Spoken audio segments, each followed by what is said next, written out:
Welcome to Acting Smarter Now podcast, where I help actors with their tools and materials to level up their game in the acting field so they can be the superstars that they want to be.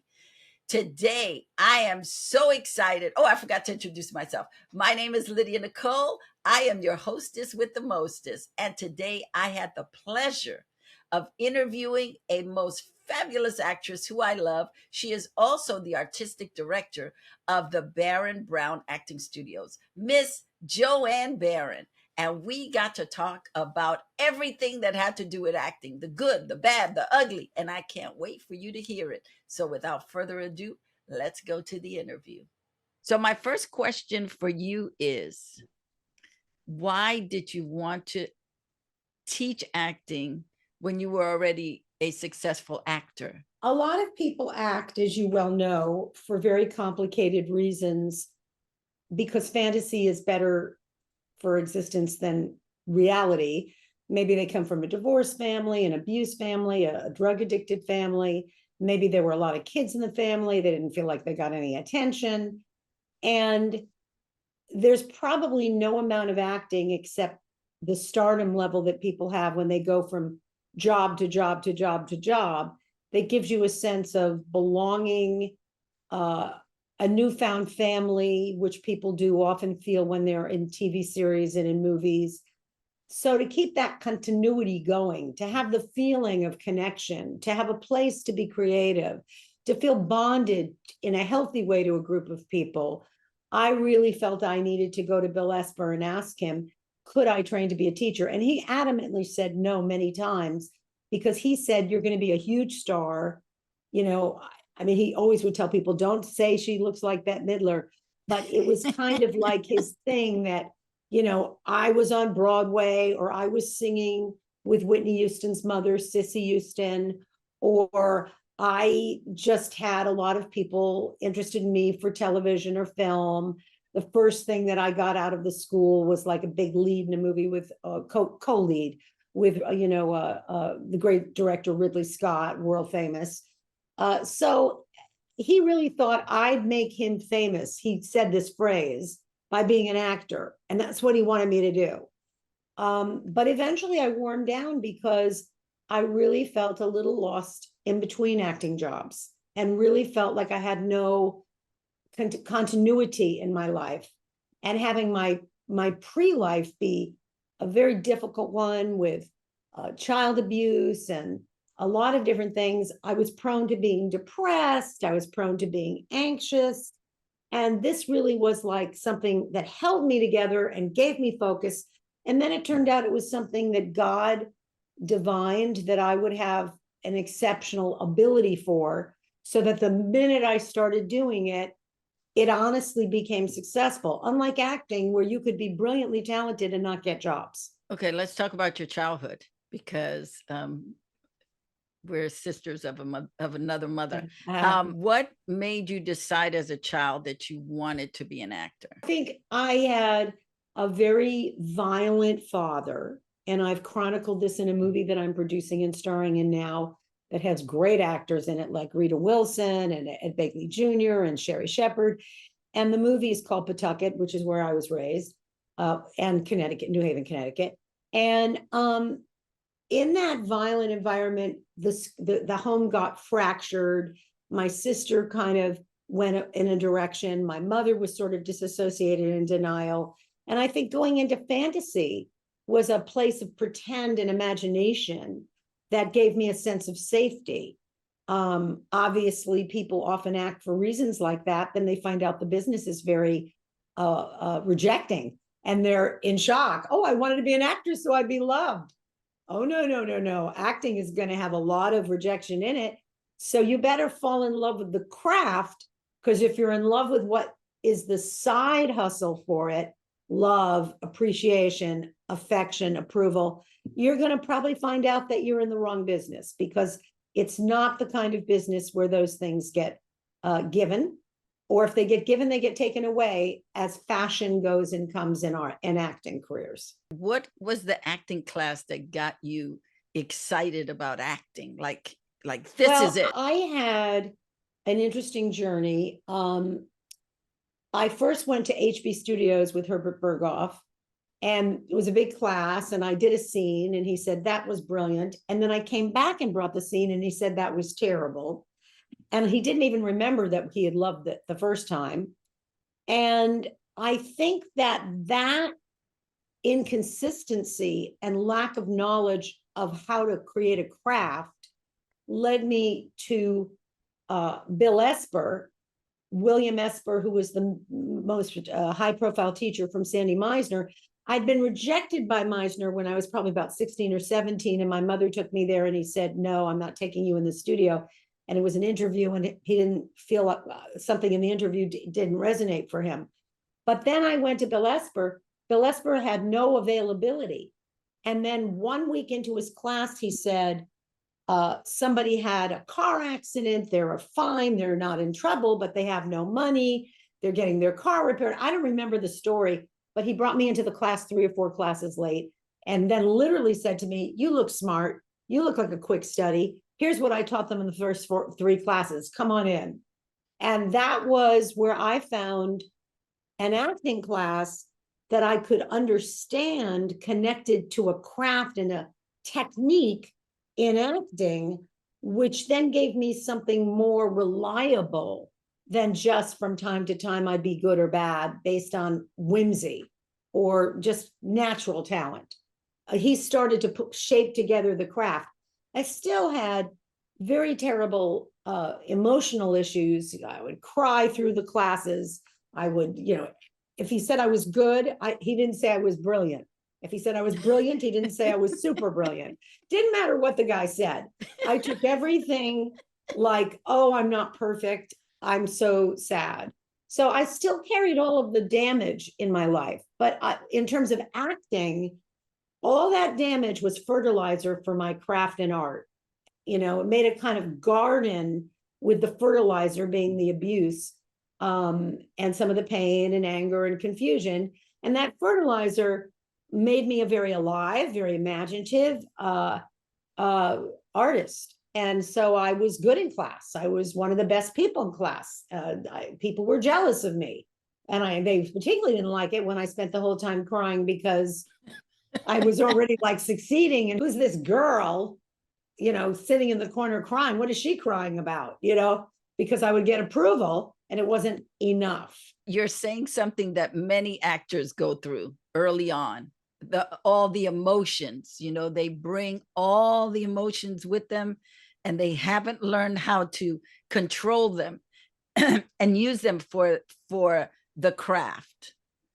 Yes, and a lot of people don't end up having careers because they end up suiciding, or junkies, or alcoholics, or there are people whose emotions that drove them to be an artist drive them not to have a healthy enough lifestyle to live long enough to be an artist. I want to go back to you deciding to be a teacher as well as an actress, because I'm not that much younger than you. And as in my youth, what I would hear all the time is those that can do and those that can't teach.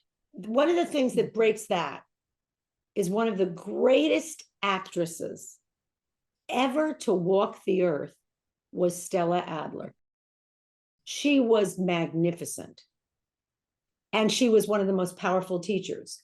Uta Hagen, all the way up till her death, saw her on Broadway, saw her in movies, incredible performances. Sandy Meisner, look at his scene in The Front Page. Look at him on an ER. His student, Michael Green, who's an agent who I was in class with, and who was in class when I was teaching too, he became his agent, and he was on ER. Look at Lee Strasberg in the scene with Al Pacino in The Godfather, where he plays the Jewish mobster. Now you've got Lee Strasberg, Sanford Meisner, Stella Adler, Uta Hagen, and you have more. You have Sidney Pollack, who taught at the Neighborhood Playhouse, learned how to be a director, but was in all of his movies, his own movies, and was brilliant. So I actually feel like, and Nina Foch was a brilliant actress and a teacher. So I think that is not really true, and it's been proven not to be. But you could say, and I do think this is true, Lydia, people who don't have enough success have to have a side hustle. And they can be a waiter, and they can be a architect, and they can sell cosmetics, and they can have an aerobics company, and they can create lingerie. And you see a lot of successful actors who have other jobs, other entrepreneurial things they open their lives up to for more stable income. But I would say that someone like Jerry Seinfeld, who became, is he a billionaire? I don't know, but the amount of money made from that show and its years of ongoing serial showings, I would think he'd never have to do another thing again for an income. So I would say those who don't make enough money from a profession may seek to support it. How do people support it? They write, they direct, they sing, they produce, they teach. So, and I'm not sure that those who teach can't do. I think those who can't fully satisfy their creative desires, their financial necessities, their need for psychological focus and a sense of continuity in their lives, as I described earlier, yeah, they might become teachers, but they can become other things too. So you'll see teachers who might even be real estate agents. There's other, they're voiceover kings. So I think that's really more the issue. And I'd have to agree with that if I hadn't seen so many incredibly famous teachers who were like the greatest actors. And I really was taken back looking at Lee Strasberg in that scene with Al Pacino. I realized that he created the heat, his shirt was off, he had sexuality, and it was effortless. And Uta Hagen and Stella, the great Stella Adler. So now I think that if you look online and you Google Stella Adler, Uta Hagen, you'll see scenes and movies and plays, and you'll be like, well, this is a brilliant person. But maybe they didn't want to just act. That's another possibility. There's a very famous casting director. She took our student's job. Meg Lieberman is one of the most powerful casting directors Meg in the history of the world, basically. Her mother was a casting director. Meg was in my class. She went through the whole 2-year program. I met her because I starred in a TV series she cast me in. And who took her job at Sony and CBS, I think Paramount, whatever it is a very famous casting director named Deborah Aquila, one of the most powerful casting directors in the industry. Now, Deborah Aquila loves teaching acting more than being anything. And she has an acting school, and she coached Stephen Yeun, who got that award, and she came and spoke at the school. So Deborah Aquila's dream is to teach, not to cast. But somewhere along the line, maybe she didn't make enough money from teaching. So you have these different personalities. Here, she wasn't an actor, she was a teacher. Maybe that didn't grow up strong enough, or maybe she just had the natural talent for casting and it overshadowed. So I kind of, overshadowed her teaching. So I would just say there's more variance than people know. And that saying can't be proven by practical reality. That's all. That is the best answer I have ever heard. I love it. I'm going to clip it. I'm gonna loop it. Say it over and over again. I think you just have to always go. People say, how do I choose what acting school I'm shopping? And I always say, it's not that complicated. When you go somewhere from Yelp that has reviews, or when the highest level of talent has emanated from one school, or when Obama, the first Black president, came out of Harvard, you have, ideas that are proven versus sitting in a room and schmoozing, or seeing if you like someone's clothing or dress, or seeing if you like taking the ride over the hill and paying the gas money. There's ways to see statistical proof. So the proof is what you're looking for. Do people who teach not do other things? Do people who are looking for acting schools find them by meeting someone, watching an acting class? Watching an acting class is very deceptive because you might like it one day, and if you went and the next day, hate it. So it's really like, where do the people that succeed, who were at the level that I was at, go? That's the way that I think you want to look at things. I don't want to be a shopper. I want to look at the statistical results of who had that heart operation, what doctor did it, and who lived. That's kind of the way I look at it. You have had your school, I want to say over 25 years, actually, because I met you close to 30 years ago. So it had to be longer than 30 years ago, because I knew comics who were taking your 2-year program, like Sherry Shepard, Cynthia Levin. There were a list of comics that I remember There's going. a lot of comics. Yes. A lot of comics come out of school. And they would. Jamie Kennedy. I was going to say Jamie, but I was like, I thought Jamie did it, but then I couldn't remember. So I didn't want to throw that. Freddie Soto, the great Freddie Soto. The great Freddie Soto. Oh my God. Freddie Soto. Well, I would say that because I was acting and training and teaching with William Esper at his studio in New York, literally watching him teach and then walking in an adjoining room with a door that opened and teaching a class, because I was doing that when I was in my 20s, I think we're looking at 40 some odd years. What I love about you, and when I first met you, what ignited me was your enthusiasm and your joy. You have a pure joy. Just no matter who comes in contact with you, they're going to experience joy. And I was listening to a sermon this morning, and the woman was saying, joy comes from God and no one can take it from you. And you got to stop giving it away. And it reminded me of you in the sense of every time I would have a conversation with you, and it wasn't a lot of conversations, but it was enough to, you got me pregnant. You made me see that a teacher could be an artist and still come in the room joyful, not, because there are a lot of teachers out there who are artists and treat the students poorly, or yell at them, or they're not supportive. And what you have, and as I was looking at a bunch of your clips, that it hasn't gone away, is your infectious, enthusiastic joy, and how you love on the artists when you are speaking to them. And to me, that's it.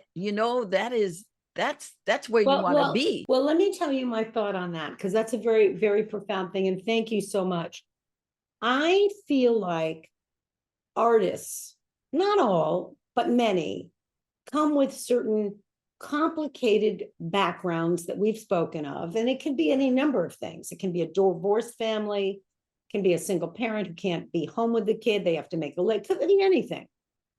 And all of those things are in our beings.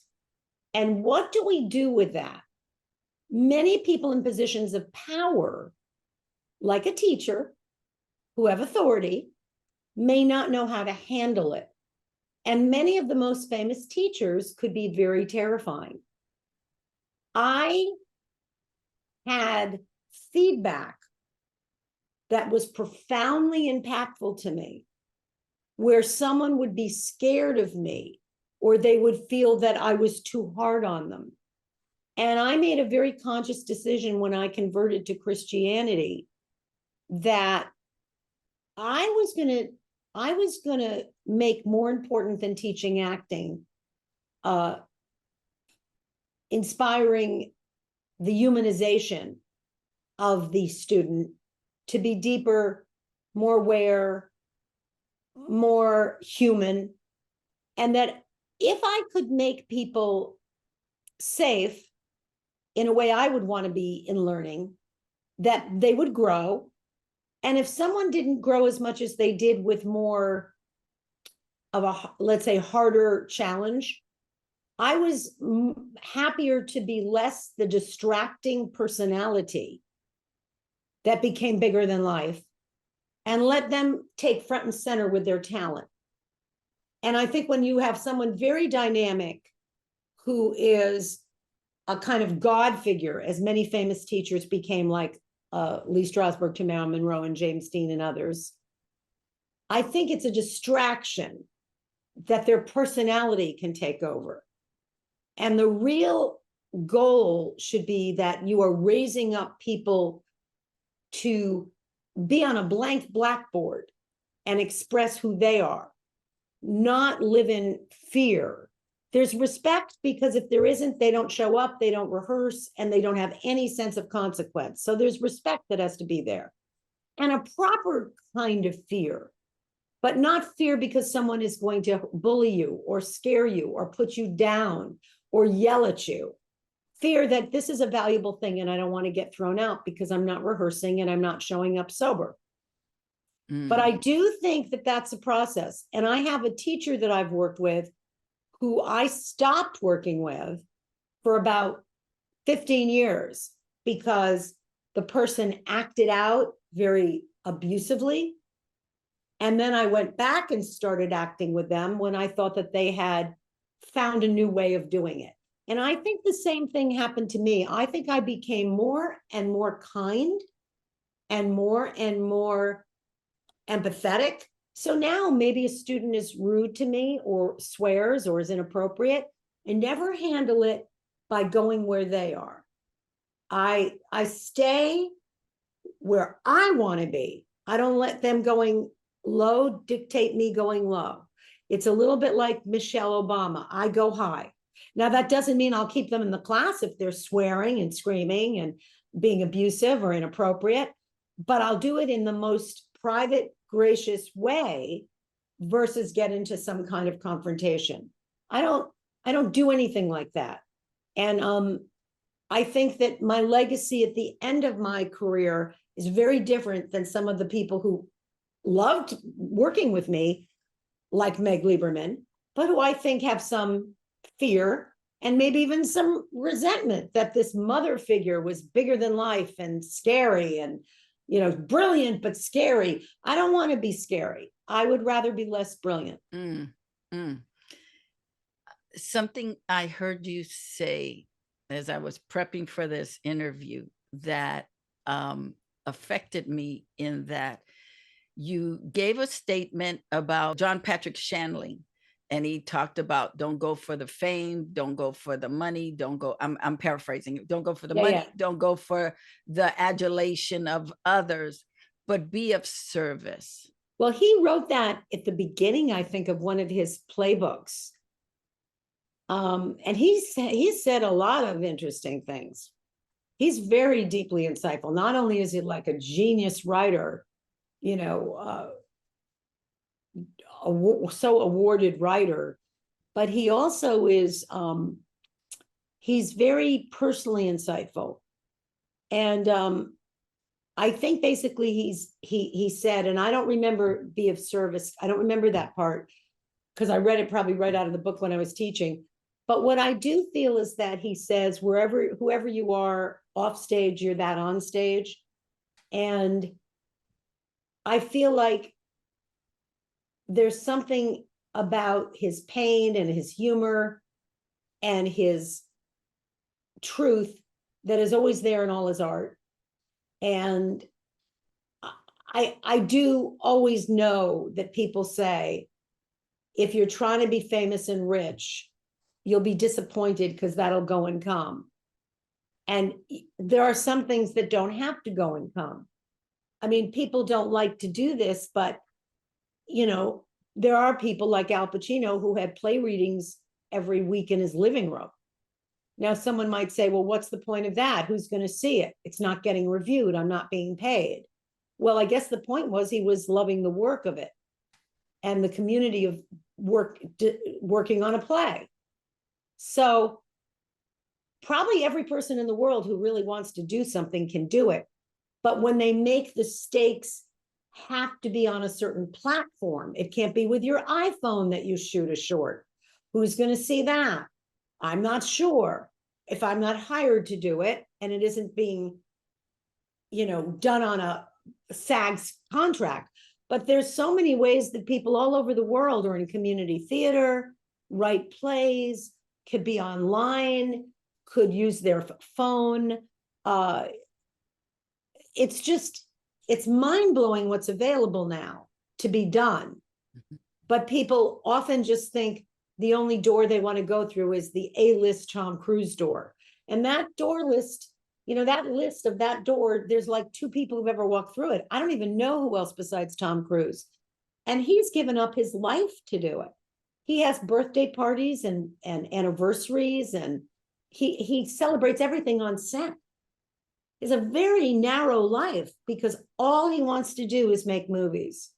And because of that, he's done incredible things. Just spellbinding. I watched him do a movie I forgot with Philip Seymour Hoffman, a spectacular movie. I think it's by Paul Thomas Anderson. He was nominated for an Academy Award for it, and it was incredible. He's not just Top Gun. This guy has, so you want to be like that. Well, maybe you don't have a daughter. Maybe you don't have maybe you don't have a wife. Maybe you don't have a husband. Maybe you don't, maybe you don't go to church. Maybe your church is, everything's on set. And very few people are that willing to give up all the aspects of life. And I'm not saying anybody should, but I'm just saying that some people say, I want to be at this level, and they don't understand that that level is almost a fantasy level, which requires tremendous sacrifice. Even when you talk about Kim Kardashian did a sex tape. And then Kim Kardashian spent her whole life selling products, weighing no weight, tightening her waist up, making herself. She's put a tremendous amount of effort into what she's doing. Now, is it my value system? Do I want to do or ever want to do a sex tape? Do I ever want to be involved in multiple marriages with multiple children? Would I ever want that fractured life? But now she's wants to be an actress. She's on American Horror Story, and now there's a new Ryan Murphy series that she is going to star in. So I would just say a lot of people have paths that take a lot of energy. What do you want at the end of your life to have been? Maybe you had a movie theater. Maybe you had we had a woman named Deborah Lawler, and she developed the Fountain Theater, which is one of the most highly regarded theaters in the world, especially in LA. And she was executive producer. She was in, I think, DW's class. And that was her dream, to have a theater. And she created this very, inexpensive, kind of low budget, tough neighborhood. Equity space. Waiver. Yes. Yeah. Equity beautiful, waiver. But it's a beautiful space. But she did it that way. That was her thing. And different people have different things, and you can be successful of a sort, but what does it cost you? And what do you want your legacy to be? And what would you be happy doing?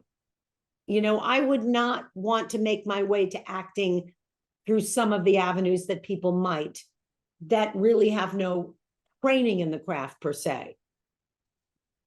I love the training. I love the studentship. I love being in class. I love doing scenes.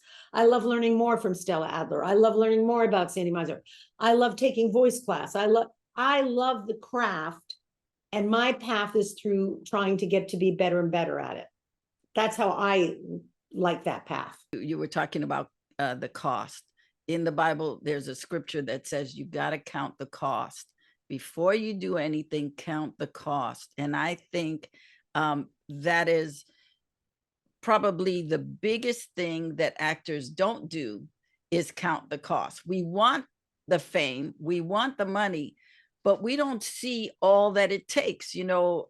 Tom Cruise is an exaggerated example of someone who's at the top, but there are actors like Blair Underwood. There are actors who work and work and work, but they also have families. They also balance. They are successful, but they're also paying attention to, I have to do my job, but I also have a family. I have friends. It is, how are you living, right? How are you living? And some people would give up everything to be rich or famous, and some people wouldn't. And you have to be clear on how are you counting the cost, because it does cost. And what you put all your time into is what you're worshiping. Yes, ma'am. Who is your God?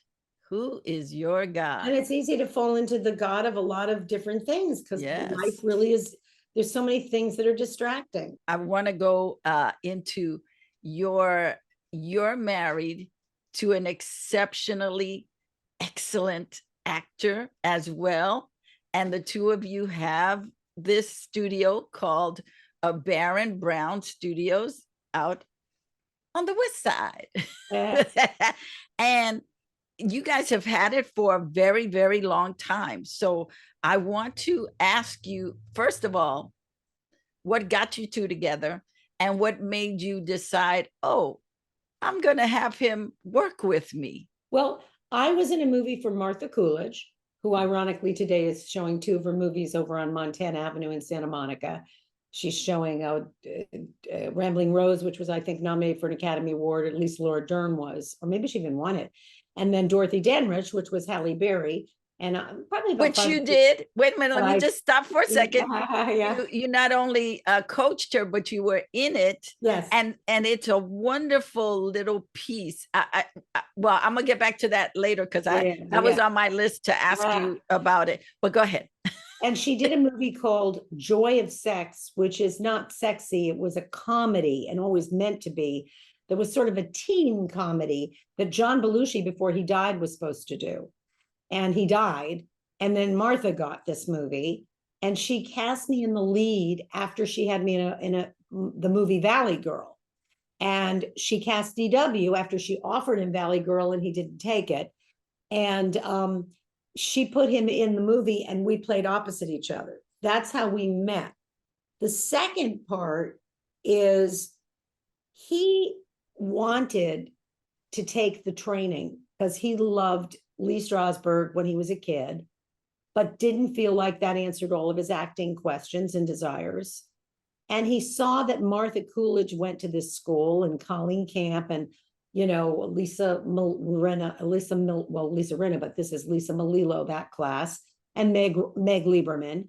And he saw these people in the class, and he said, I'd like to take class. And of course, I said to him, this could be really messy because the boundary is not clear.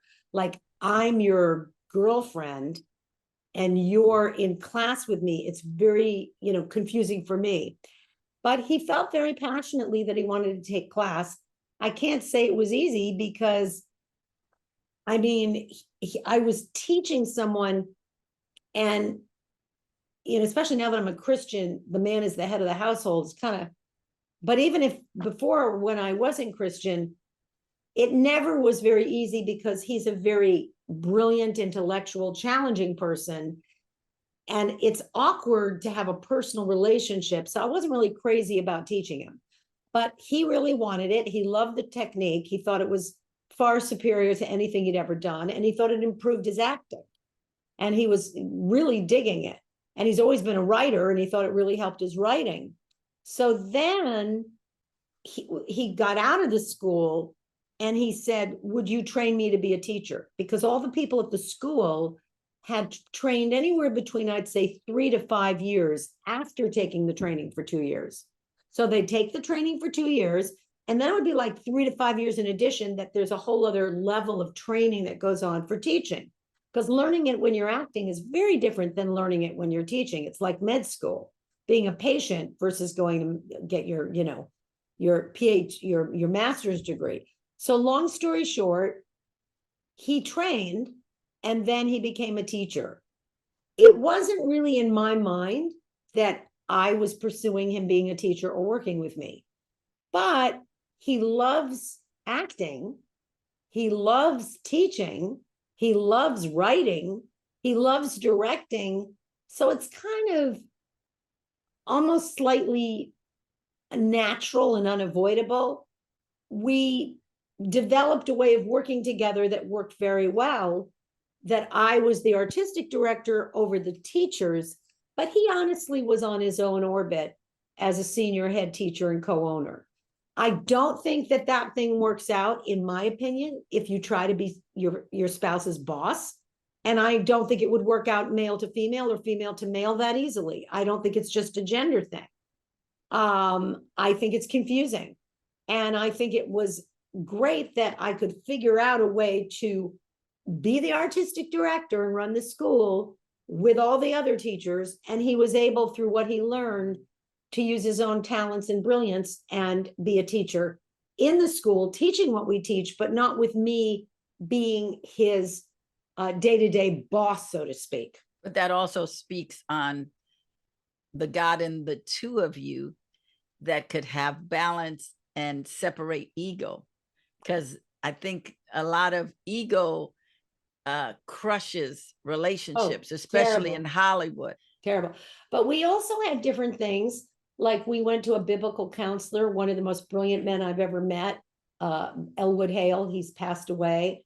But, you know, we worked through the Bible on relationship issues, and we had regular therapy too with a very brilliant woman. And I think we consciously tried to learn the skill. And we've been married for 38 years. Wow. And I was married prior to that. My first husband, who was my William Morris agent, my music agent, he passed away when I was very young.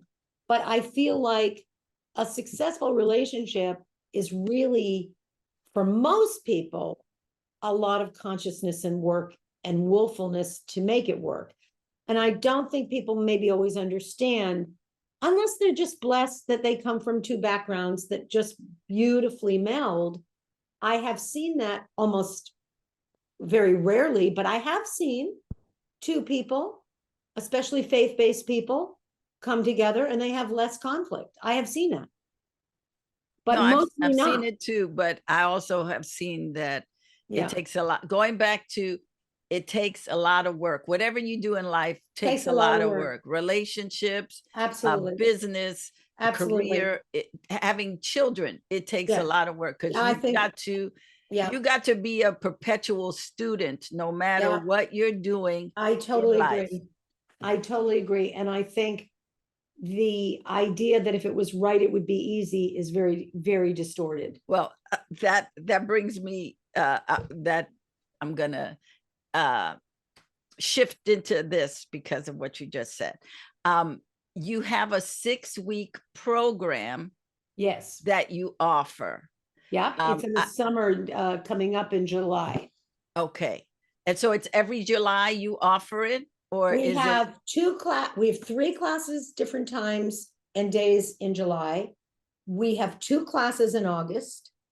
We have a class in September and a class in October.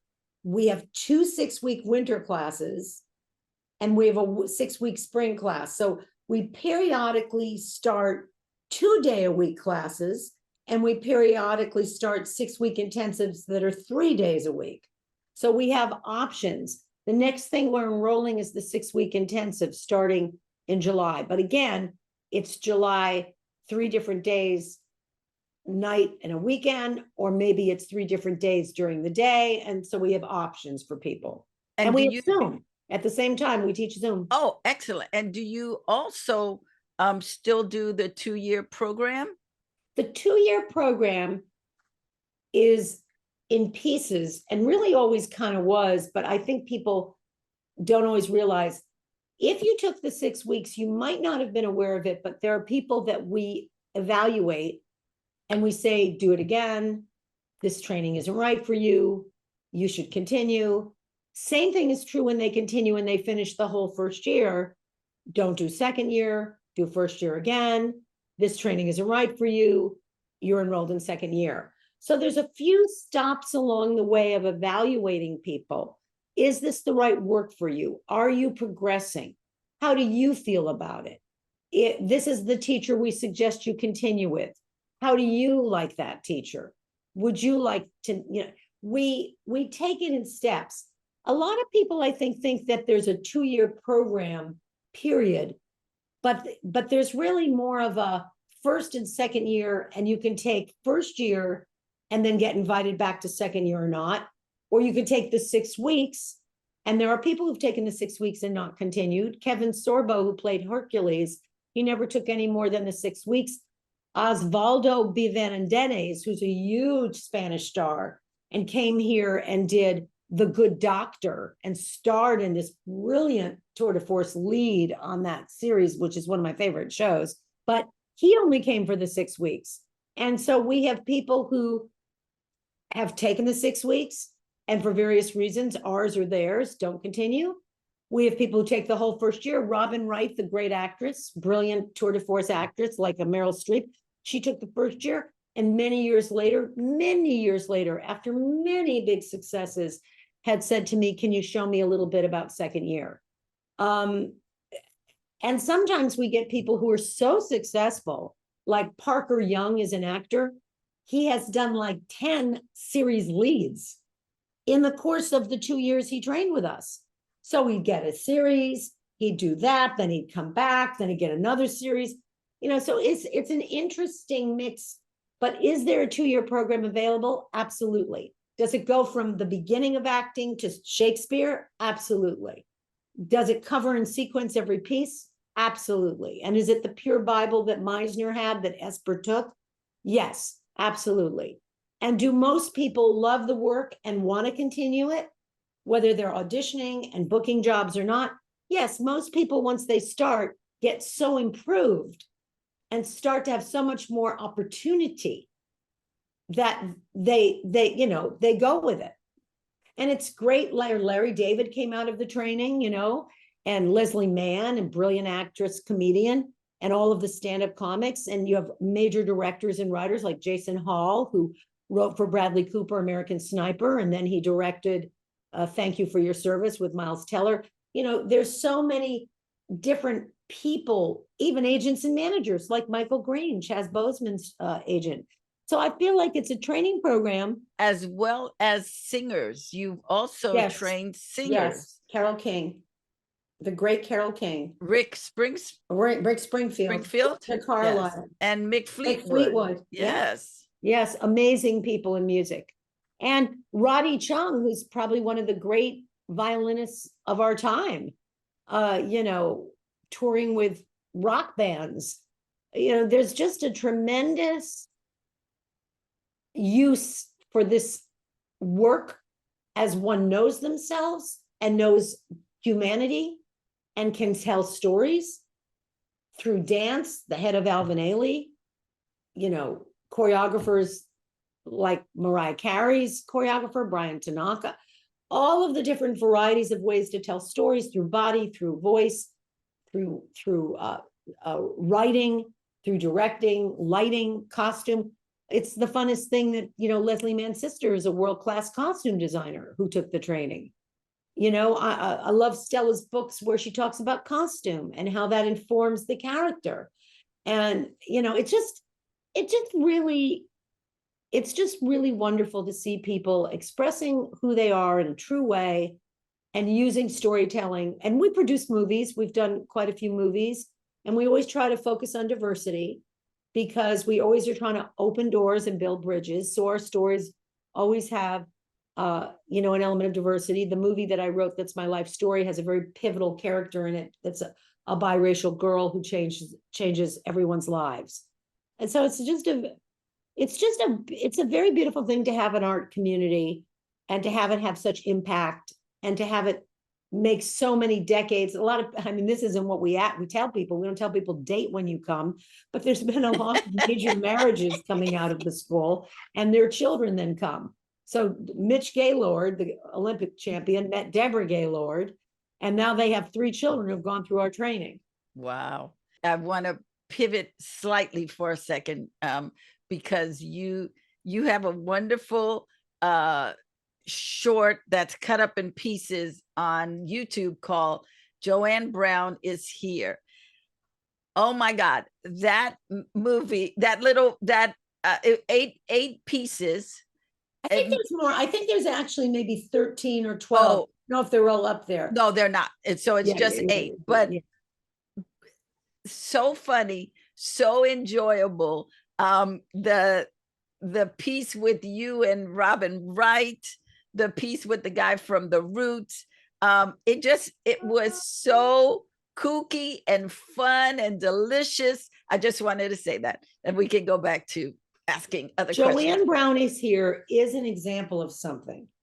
And I don't take my own advice all the time, as most people, you're a mother and you're like, I told my kid this, I wish I told myself that. We often can give advice, but not take it ourselves. But that was one situation where we were in France, and I started to say that everything in the hotel was pashtunkana. That's like Jewish for messed up. And DW could not believe I was on the phone. Hotels.com. You said this was 4-star. The paint is peeling. The maid has no teeth. The man next to me was screaming all night. I wasn't able to sleep. The faucet is filthy. The walls are dirty. I want my money back. And he started filming it. Oh, and it's hilarious. When we started filming that, we started to realize, well, we've got an iPhone and he has a computer. And Warren Littlefield, the president of NBC, who created Friends and Seinfeld, and who now is the great, even more of a legend with Handmaid's Tale and with Fargo. This guy saw it and he thought it was hilarious. And he executive produced it. And he did try, and so did we, to find a platform for it, to Larry David it. It is like a female Larry David. Like a female Larry David. It is. Yeah, it was incredibly fun and funny. And yes, there's so many pieces that are so crazy. He never put together one from Italy and another one, and I'm always telling him, put another one out. Yeah, please put them all up. Please put them all up. Because people love them. Yes. And even if we didn't, quote, sell it, it was on Amazon, I think, for money, but people love seeing it. It's hilarious. And it's also a testimony, because we had people in Paris who took a 6-week course from the Gucci group. The Gucci group, Gucci, the fashion house, was somehow exposed to us and said they wanted to take their corporate people. And those corporate people are in one of the, who never acted before. This woman who answers the phone, and I say, were you with my husband? He was calling your name. She totally improvised. She was great. She went right to French. The moment she started talking French to you, it was great. It was great. That was like and that's, Paul Sorvino, the brilliant Paul Sorvino, who studied with Bill Esper. I was on a movie with him that he directed me in, that I played opposite him. And he took a guy from the street and he was coaching him. And it is true that Sandy Meisner said you could make a table act. And I do think it's years and years of voice work and physical work and interpretive work. And there's a lot of deep, rich, British level challenge and complexity of the voice and the physical life and the behavior. But I also see that what Paul Sorvino did, and what this happened with this girl, was certain principles were introduced, and they did something very memorable that was very authentic. And that's probably why Meisner always says disguise virtuosity, because the degree of complexity and sophistication for great acting is like the complexity of concert piano or opera. But there's also an area of acting which you don't see the art of the art. It's just talking and being. And sometimes just talking and being with a certain context can be very powerful. And that girl was an example of me saying, this is an incredibly charming performance. She was no less equipped than any of She was fabulous. She was I kept thinking, is she from the class? Did they shoot that part in the States? She only took the 6 weeks. Oh man, and she great. Was at some reception area. It was great. It was great. It was great. And then you going to Seoul, Korea, Oh my God. Yeah. I Yep. laughed so much. Yeah, I want to see all of it. I just Right. and I say to whoever's watching this, you gotta go to YouTube and you gotta type in Joanne Brown is here because it is wonderful. You're It so is cute. You're so wonderful. cute. You're so So cute. it's something I'm going back to acting, great acting. I wrote this down because I thought this was so profound what you said. Everybody can act, but you said great acting. People who do it so well that you don't see them acting. You don't see their acting. They have they have the specificity and the complexity of the choices that they've put together, including the intuitive, the psychology, a true behavioral portrait of a living experiential um, uh, um, I can't read my writing, but performance for the audience that you can't see, but it's there. And it reminded me of something I heard you say in another clip, and that was that anybody can, well, not anybody, but someone who's talented can do a performance, but it's getting them to do the performance over and over and over again and still add layers to it. I'm paraphrasing you, but still add layers to you. Can you talk about, because I think that's really important for actors to know that you can have a natural sensibility, a natural, talent, but the technique will get you through when you're tired, when you're sick, when you aren't focused. That the technique you needed to help you because raw talent isn't enough. Well, I once heard someone interview Itzhak Perlman, the world-class violinist, and they said, is it just raw talent? And he laughed maniacally. He like started laughing hysterically. He was like, are you crazy? The truth is there are people who are born with a lot of imagination for acting and maybe a lot of access to things that are helpful for acting. Maybe they have a natural, beautiful speaking voice. Maybe they're particularly relaxed. And then there are people who are not born that way. And maybe there's nothing really that easy that comes to them. But the determination and persevering teachability and humility and the practice until what is foreign becomes integrated and effortless and seamless. This is the mark of professionals. When you look at Meryl Streep and you're like looking at this thing, Big Little Lies, and she's got like her cheeks pucked out, she looks like a chipmunk, and she's like a prune, and she's like this very nasty, controlling mother who thinks she's so right, and she's telling Nicole Kidman's character off, and she's interrogating Shailene Woodley's character. And then you turn around and you see her looking sort of beautiful and expansive and sort of bountiful and lush and plump and full. The Devil Wears Prada, she's icy cold, but she's like a legacy beauty. And then she turns into the nun in Doubt. I think the level of specificity and articulation with the voice, the body, the behavior, the emotional access, the costume, the movement, all of these many complex elements being, like Martha Graham says, that simplicity which costs everything. And she was the dance teacher for Sandy Meisner back in the day at the Neighborhood Playhouse. So you're talking about bringing things down to an effortlessness. And when you see young pre-professionals, there's a lot of muscular tension, a lot of physical tension, a lot of trying to do it, a lot of pushing. And when people really are streaming it through them like a channel and floating it out, and yet they're totally different.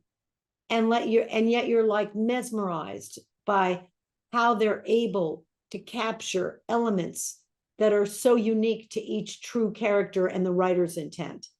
This is the great acting. This is the the acting that people want so badly to achieve, who are really, the great acting is the character acting. That doesn't mean that there aren't leads in movies who aren't, powerful and effective. And,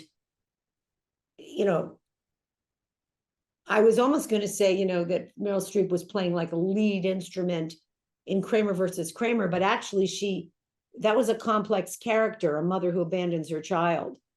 I just can say there are world-class leading ladies, and they do similar things as well as male actors.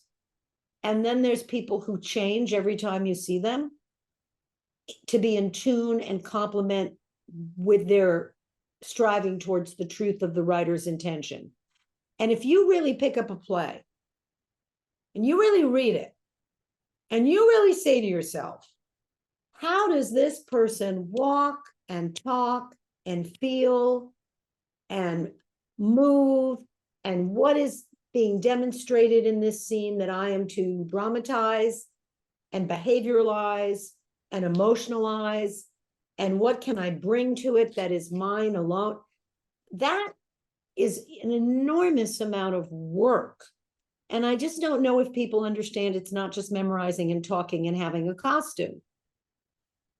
Because the more you disguise and simplify it with the greatest talents, the more people feel they can just do it because it just looks like Easy. walking and talking.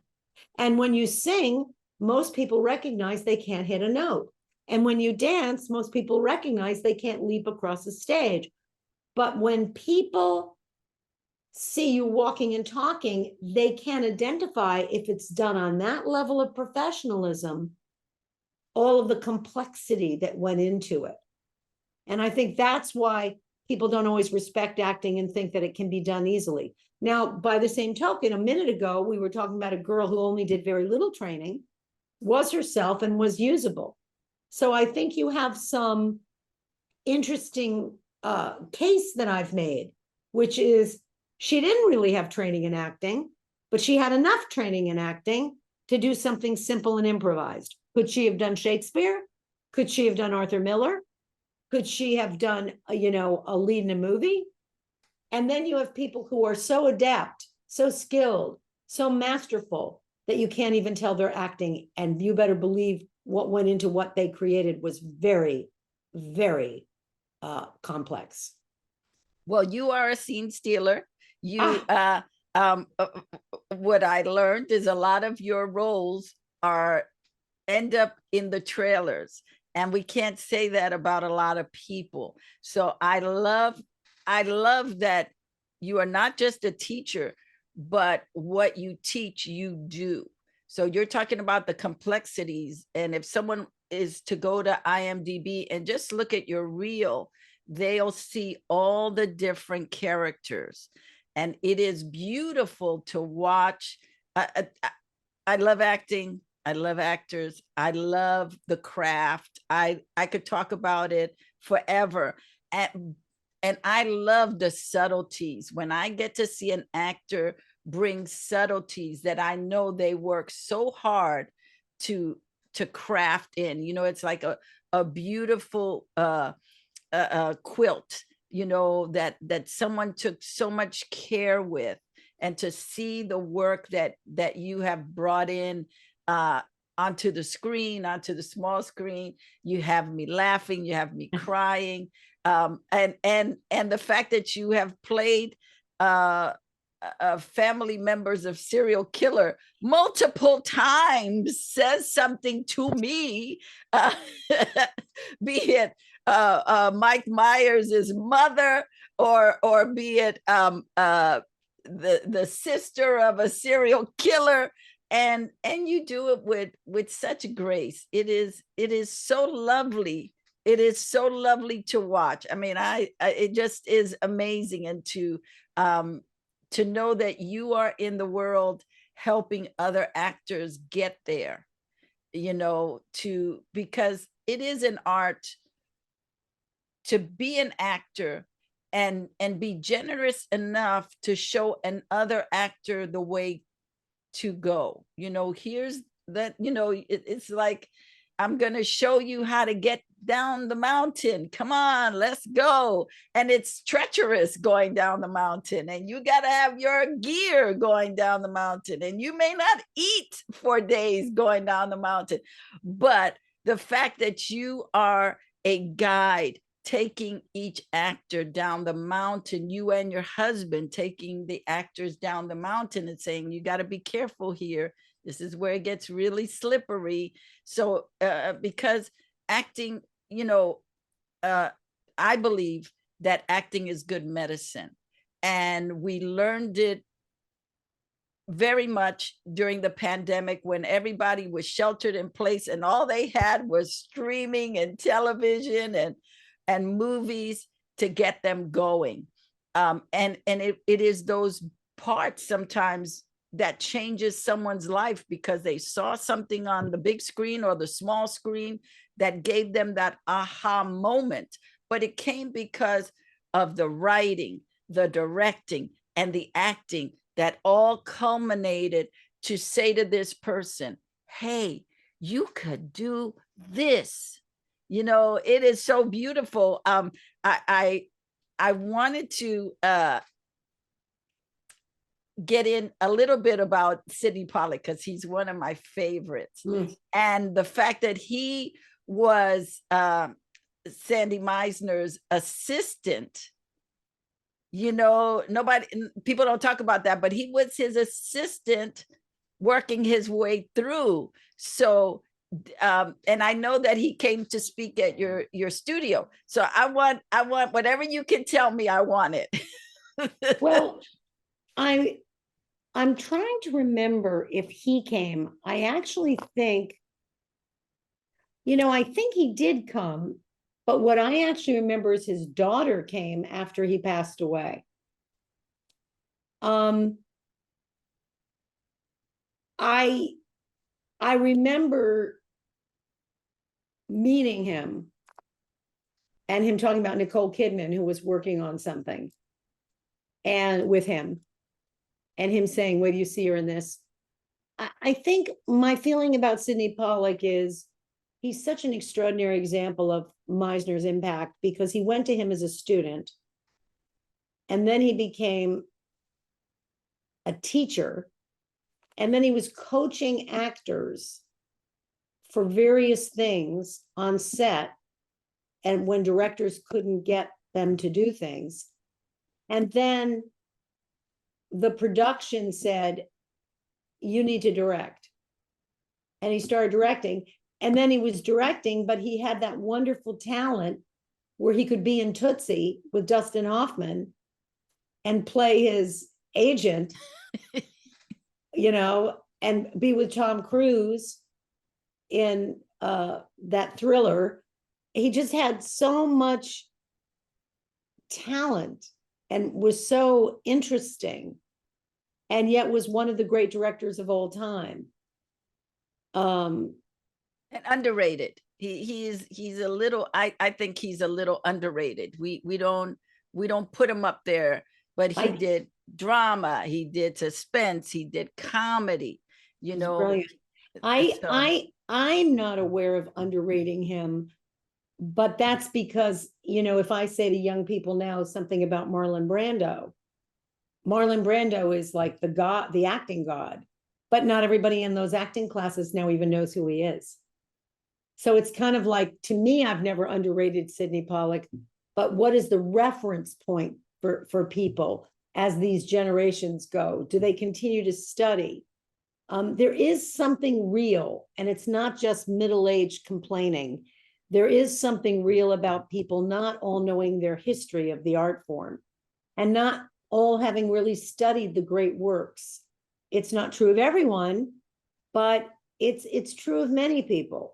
The quick solution to coaching for an audition versus learning how to actually act so you have confidence when you get there and can have a really meaningful career. There's an immediacy due to social media that translates a little to a lack of concentration and a desire for fame, which explains that,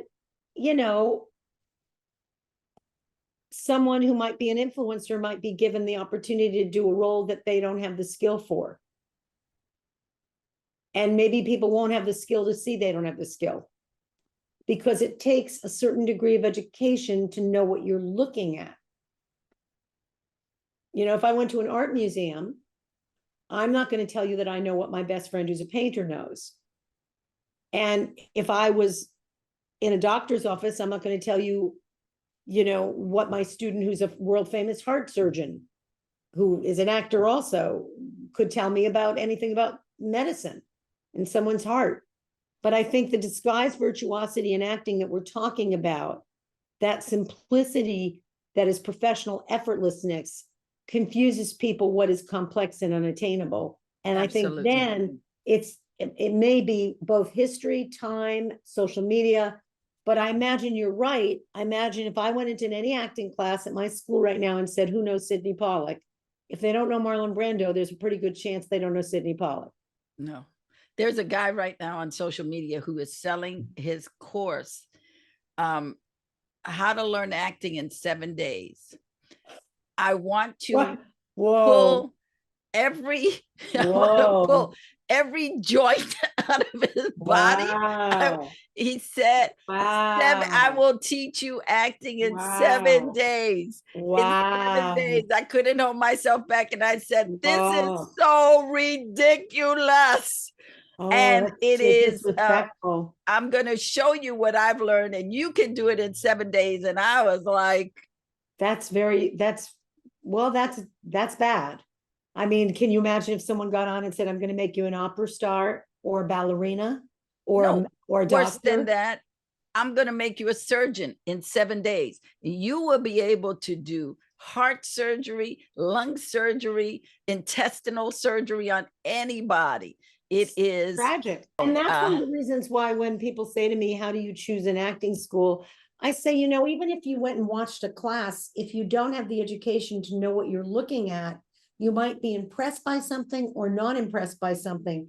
You want to look at who's come out of a school over decades that started where you did and went to the place that you were hoping for, a proven, identifiable, quantitative result that you can really see, because you don't know enough when you're watching an operation, you know, of a heart surgery, and they let you stand on the second floor where they have those, you know, observation decks.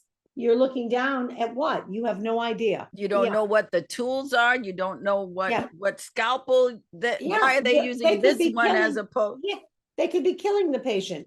So every time someone says to me, well, I shop, I say, well, I'm not a believer in shopping.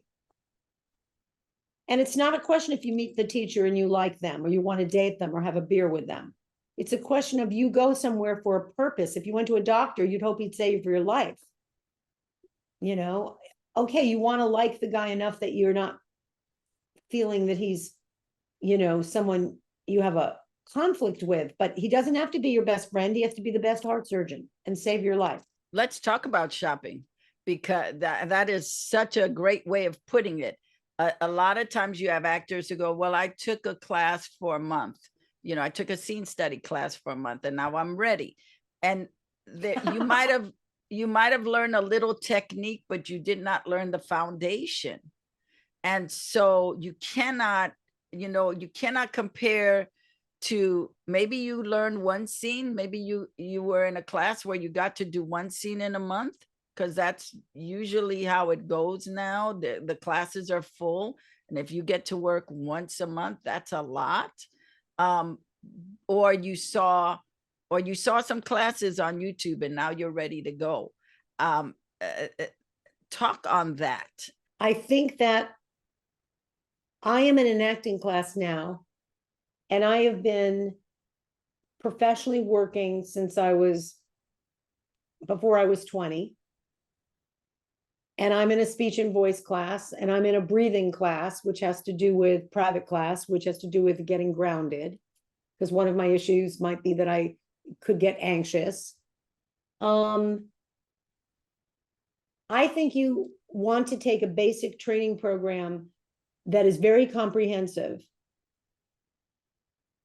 and think of it as going to get your bachelor degree in Meisner, Justin Shawn, the great filmmaker, who went to the school and did first year 2 times and second year 2 times, and then took scene study for 3 years, went on to write Pachinko, star in it, Blue Bayou, Gook, win every award at Sundance, nominated at Cannes, just directed Jason Momoa's new series. This is an artist who, to my knowledge, did not go to film school, but went to Baron Brown, just as Stephen Adly Guirgis went to Bill Esper and then got the Pulitzer Prize for his writing.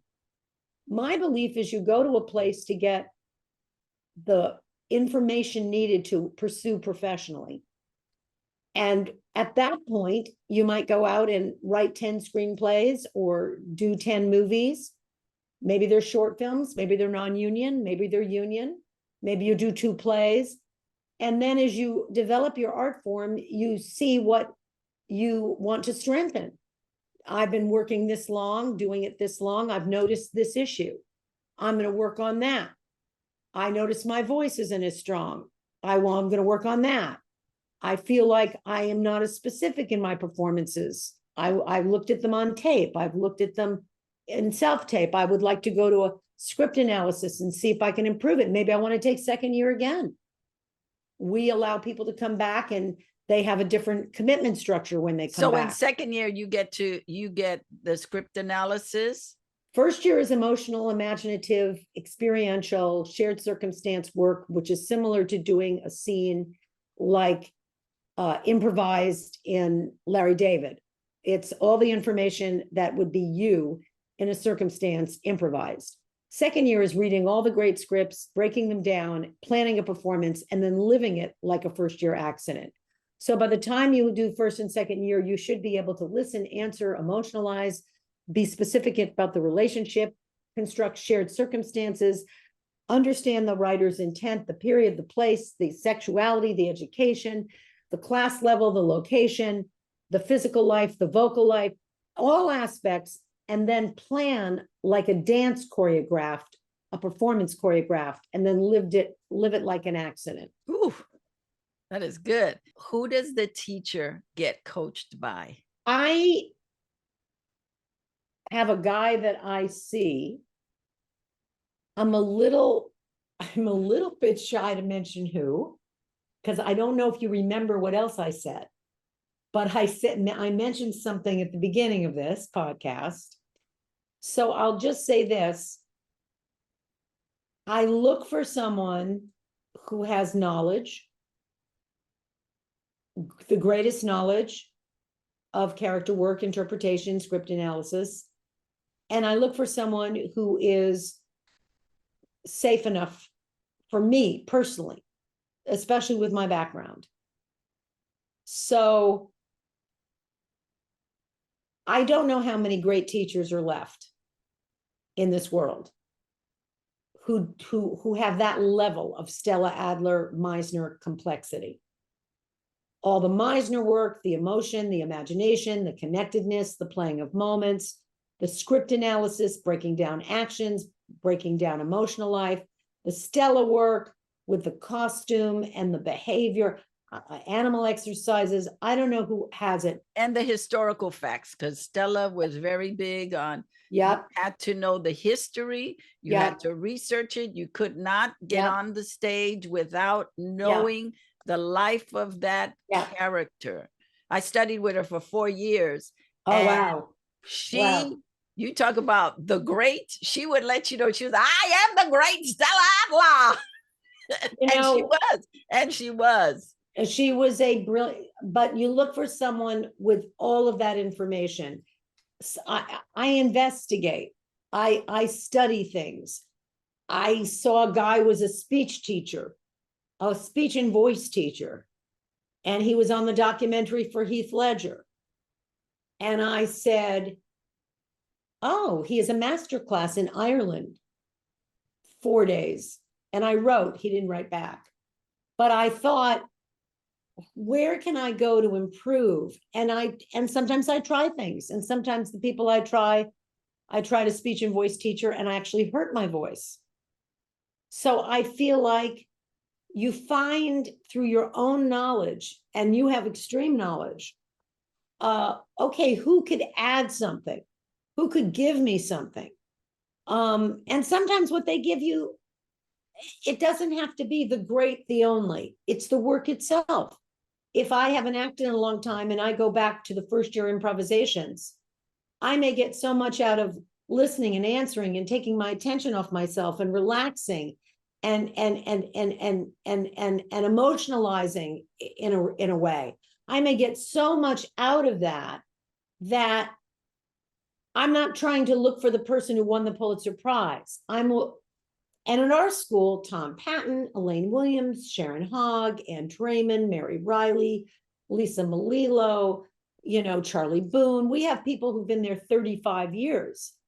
And, Justin Hartley was in Tom's class, or Patrick Dempsey. There's not a teacher that has to be. It's the technique. It's the technique. Yeah. And it's their knowledge of it through training. And there are people who you might feel, well, this person is so strong at this. And that's what I need. And I think it's about figuring out what you need. Some people might actually have tremendous knowledge about script, but their acting is now rusty and they don't listen and answer, and they're not relaxed, and they are not available, and they're not surprised, and they're not unself-conscious. Because, and I said this to Halle Berry the other day, people become calcified. The older we get, the more habitual we get. And how do you stay loose and free? And you certainly can't say that Meryl Streep has gotten calcified, and she's 60 something. So I think it's about understanding what you need and researching where to go. But my research isn't by interviewing people and seeing what clothes they wear, what their personalities are. Mine are by trying to look at the work they've done over a lengthy period of time. And is that the kind of work I need and want to do? I didn't realize I had this book. Oh. And so it is on my list of books to read, because I'm always reading an acting book. And so as I was listening to an interview you did, the gentleman talked about DW's book, and I said, I've got to get that book. God, you are so cute. I'm going to Amazon, and I said, wait a minute, I have this book.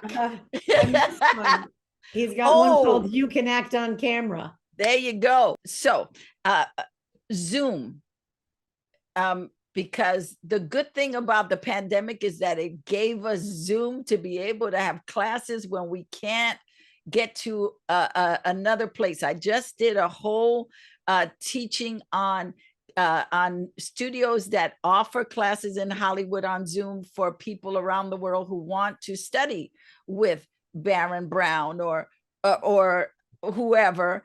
I love Zoom. Doesn't take the, let me just preface this by saying Zoom does not take the place of being inside a room with other actors. There is nothing like being in a classroom where you get that back and forth and that community that you don't get on Zoom.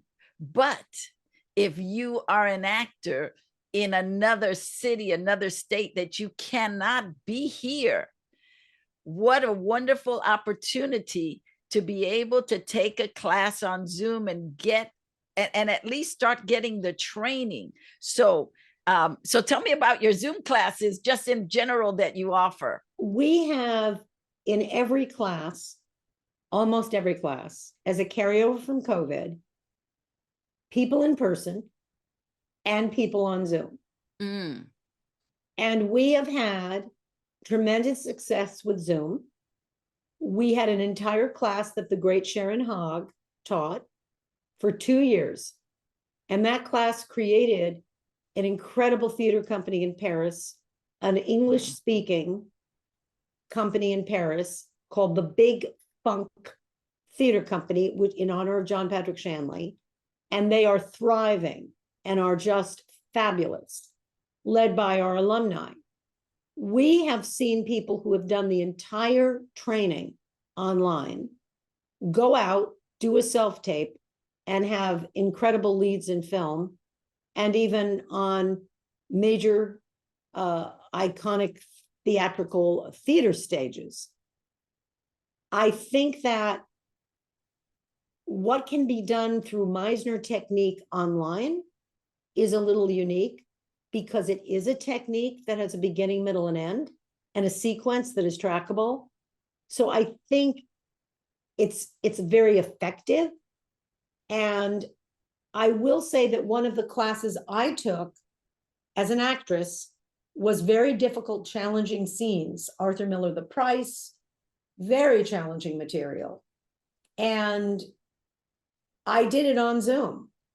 And it was so powerful and so thrilling and so surprisingly challenging that I agree with you. I agree with so many things you've said, so many things. I mean, you're one of the first people that ever recognized, and it's really fascinating that you recognize this to me. I have always been in the trailer of almost every movie. Isn't that outrageous? That is just, but that's because of your work. That's because of your training. That's because of your effortless. It just appears out of nowhere. Movie, I'm in the trailer. It's just it's insane. But anyway, long story short, what you said is true. There are aspects of Zoom. You can't see the whole physical body all the time, issues of voice or movement, being in the room and dealing with self-consciousness and tension. But there's a flip side. You're not only getting the work and you're in another place, so you're not just sitting on your hands or doing lesser work in a local place that has lesser teaching, but you're also having a privacy that allows an initiation into your training with relaxation. So there's some aspects, like the camera is magnifying what you're doing, so it shows tension. There's certain elements with Zoom that explain why some of our Zoom actors have had major careers and they've never been at the studio. And then sometimes we'll say to someone, start on Zoom, and when you can move here, you'll pick up where you left off, but you'll have started. Or we'll say to the girl who just came from Alaska, come for a month and be here, and then go back to Alaska on Zoom. I'm a fan of getting the best you can as soon as you can, the best way you can. And by that, I mean, don't let perfection be the enemy of good. Sometimes there's something good, and you should do that rather than waiting to do it perfectly. Perfection is not your friend. You can't, at every stage in your life, do the same things due to any number of reasons. Well, then don't wait till you have the money to move to Hollywood and go to a lesser place learning bad habits in your neighborhood. So that's how I feel about it. Let's talk. You just hit something that I didn't think about till right now, but rehearsals, because going back to perfection, rehearsals don't make perfect, but they make progress. And I don't think actors get enough direction for rehearsing. I agree with that. I think that I don't think people often will say, this is how you should rehearse. I don't think they do. I don't think there's many books on rehearsal techniques. And I actually think that when you get to class, the teacher will start suggesting, why don't you do this without speaking and just do physical? Why don't you do this and turn off the visual and listen to your hearing of your voice for a variety of actions? Why don't you do the whole thing singing? Like, there'll be all these different ideas of how to pin down the performance. do this animal exercise. But I feel like usually you get that instruction after you've prepared it. But it would be good to have a class in how to rehearse. It really would be, because rehearsal is where you get your performance, not opening night. Opening night is the period after a whole bunch of sentences and paragraphs. And I believe that rehearsal is for you to discover, not That's just right. to block, but That's to right. discover pieces, That's right. to take it down, to bring it up, That's to right. That's right. drag it out. Yes. Yes. And to try things and to discover what works and doesn't. Yeah. Use props. Don't Yeah. use props, but put it all, you Yeah. know, that every Yes. rehearsal should be a Yes. different stage Yeah. And every rehearsal of should discovery. yeah. And every rehearsal should be purposeful. You And shouldn't not just line reading. I don't mean right. to And cut you not off. just like you get up and I get up and line. It should be, I'm working to, like a singer, open my throat. I'm working for, to hit a certain range here, or to relax my body, or you should have consciousness about what you need and what you're doing to remove obstacles, to simplify until it is effortless, but all that complexity comes together and someone says, well, we have to cast that person because what the writing was and what they did was a perfect marriage. The inevitability of saying that person and those words were meant together. Now, that's very unlikely they were, because the writer has no idea who the hell you are, but you could do something within your understanding of the writer that brings the piece through you and makes the writer directors say, wow, this is perfect. That's what I was thinking of. And maybe they weren't thinking of you, but you gave them a new way to look at it because you made it inevitable. How do you, as an actor, go through your rehearsal, especially because you've done a lot of film and television, and I'm sure that there have been times when you got the script a couple of days before? I have an acting coach, one I will tell you, who was referred by another teacher that I work with. And this acting coach, his name is James Minarski. He is not in Los Angeles. He's in Australia. He used to be in Los Angeles.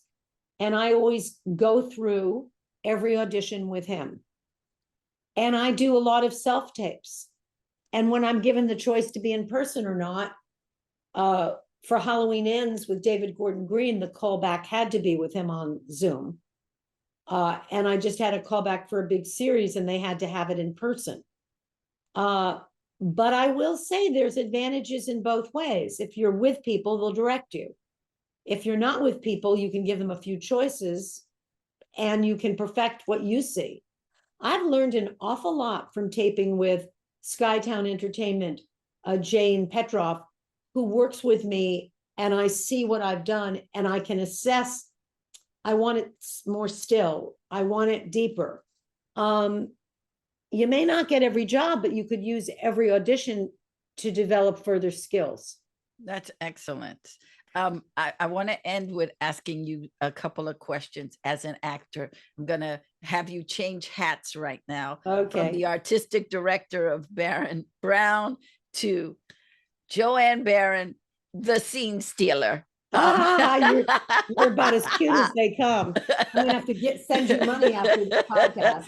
Well, you are a scene stealer, and it is good. We want, as actors, we want to be scene stealers in the best way. What roles, because you've done a lot of roles, but what roles in the next 5 years would you like to do? What are maybe 2 roles that they're just, you're foaming at the mouth to be able to do? Well, after working on The Price by Arthur Miller, which is a classic play, I think it won the Pulitzer.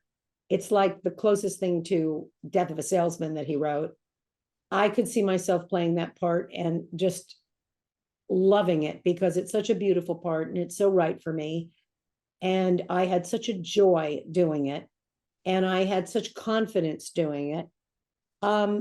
In film and television, I would love to be able to do a part that really uses my, my real, everyone is special, everyone's different, everyone's unique. God makes us all unique God seeds. We're not like other people. I would love to find something that I could do, not just to be hired and, have a continuing sequence of work, which is always the dream of an actor, but to have an ongoing opportunity to be on a show that really resonated with me. And there's certain shows that I really love. I'm a huge fan of the show, The Good Doctor. I love the quirkiness. I love the offbeatness. I love the humor of it, the depth of it. That was a Korean show first. Did you know Yes, that? I Yes. know that. And I It's a worked with great. that. And the guy who brought it, who produces it, he was in a movie with me, a Spider-Man movie. We were together. So I really would love to utilize, Bill Esper saw me in a certain way. Your teachers see you in a certain way. He saw me as an actress that a lot of people won't remember because you don't remember Marlon Brando, the young generation. Now they're going to remember this woman. But if you remember a movie, As Good as It Gets, the brilliant movie with Helen Hunt and Jack Nicholson, the woman who played the mother in that, a world-class actress, just incredible, funny, sort of like a Shirley MacLaine, funny clown. And that's the kind of role that I would die for, to have that kind of funny gravitas, whether she's a doctor or she's dating Richard Schiff, who also did this training with Bill Esper, who I think is just brilliant. I would love to do on stage The Price. And I would love to do on TV or film a role that would tap that essence of humor and gravitas and uniqueness. That's what this woman deserves for me to find her name again, because it's kind of embarrassing. He saw me, always saw me as this kind of actress, which I took as the biggest compliment. Shirley Knight.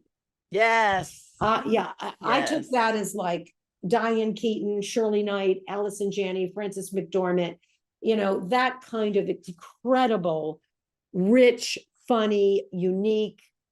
That would be a dream. If between now and heaven. Also with heart. With heart. Between now and heaven. Shirley Knight had a lot of heart. Oh, and so yes, delicious. And Diane Keaton. Yes. And Diane Wiest. Yes. Diane Keaton too. As she's gotten older, she's gotten older, she's just become fabulous in this. Not that she wasn't good before, but she's thrown away caution, and she's here I am. But Diane Wiest was who I was actually thinking of, because she has done some plays, like a play called Third by Wendy Wasserstein, and she's done some incredible Woody Allen movies. And there's a kind of sad clown that's, and my movie's like that, Pawtucket. And I've got such great actors, name actors. Thank you so much for joining us on Acting Smarter Now. If you enjoyed this episode, please leave a comment below and share the episode with your actor friends who need the inspiration. And talk about inspiration, check out this next interview I did with actress Christine Horn, as she breaks down how you can be a booking magnet.